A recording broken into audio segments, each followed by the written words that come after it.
Jama'a barkanmu da wannan yammaci ga kuma cikakkun labaran duniya. Dakarun wanzar da zaman lafiya na Majalisar Ɗinkin Duniya a gabashin Jamhuriyar Dimokuraɗiyyar Congo sun ce sun ƙara tsaro a kewayen Goma, babban birnin yankin wanda ke fama da hare-haren 'yan tawaye. Kakakin ƙungiyar rundunar tsaron ta MONUSCO, Kadagni Mensa, ya ce ƙungiyar M23 wanda Rwanda ke goyon baya ta kaddamar da hare-hare da dama a cikin kwanakin 10 da suka gabata a garin Sake da ke hanyoyin gabas maso yammaci da arewa maso kudu suka haɗu. Washington ta ɗora alhakin abin da ke faruwa kan Rwanda, ta buƙaci Kigali ta janye dakarunta, to amma mazauna ƙauyukan sun ce gungun 'yan tawaye na zuwa.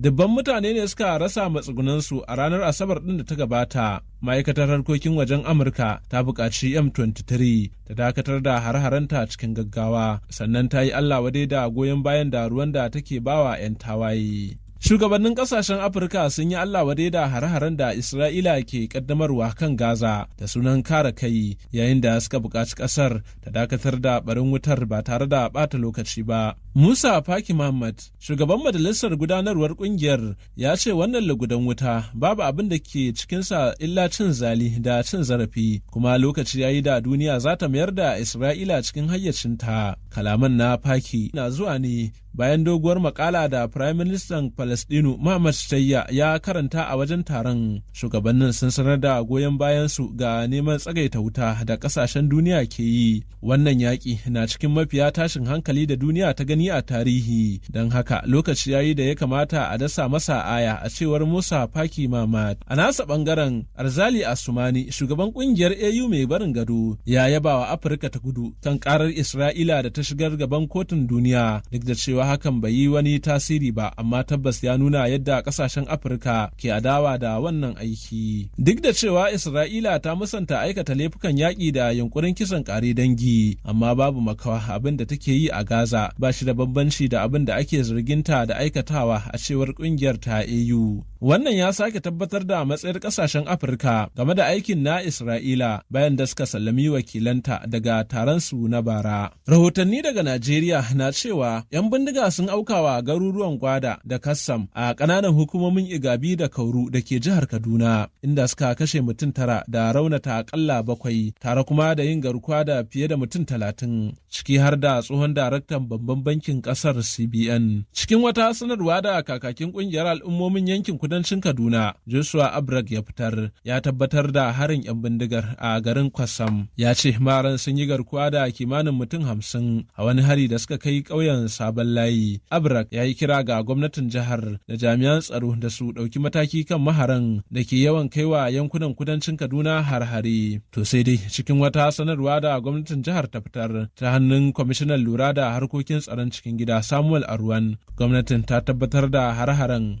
sai dai bata yi ƙarin haske kan waɗanda suka mutu ko aka sace ba. Sanarwar ta kuma ambato gwamnan jihar Obasani na Allah wadai da har-haren tare da jajantawa mutane da lamarin ya shafa, yana mai kira ga sojoji da su tsananta har-hare kan 'yan bindigar da ke addabar yankin. To daga jihar Kano, mutane da dama a jihar sun shiga rudani kan bacewar fitacciyar 'yar TikTok Murja Ibrahim Kunya daga gidan gyaran hali a jihar. A ranar Talatar da ta gabata ne hukumar Hizba ta jihar ta kama Murja bayan korafi da al'ummar unguwar Tishama suka shigar na kokarin batawa 'ya'yansu tarbiyya. Sai dai bayan gurfanar da ita a gaban kotu, an zarge ta da koyawa ƙananan yara karuwanci da ta da hankali. Alƙalin kotun mai shari'a Nura Yusuf Ahmad ya bayar da umarnin ta sa ƙeyarta zuwa gidan ajiya da gyaran hali, tare da ɗage shari'ar zuwa ranar 20 ga watan Fabrairun shekarar 2024 don yanke hukunci. Alƙalin ya ɗage shari'ar ne don duba yiwuwar bayar da ita beli a zaman kotun na gaba, kamar yadda lauyanta ya buƙata. Yayin da yake mayar da martani game da lamarin, mai magana da yayin kotun shari'ar musulunci Muzammil Ado Fage ya ce ba shi da masaniya game da gudun Murja daga gidan yari. A nata martanin,